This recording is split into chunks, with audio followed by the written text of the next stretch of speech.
The Israeli military carried out air raids in the Gaza Strip after rocket attacks on Israel killed 3 Palestinians.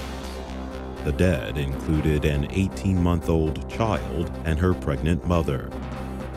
In Venezuela, opposition lawmaker Julio Borges faces arrest. Officials accuse him of being involved in a drone attack targeting President Nicolas Maduro. The Australian state of New South Wales is having its worst dry weather in many years. Prime Minister Malcolm Turnbull has ordered $140 million in aid for farmers.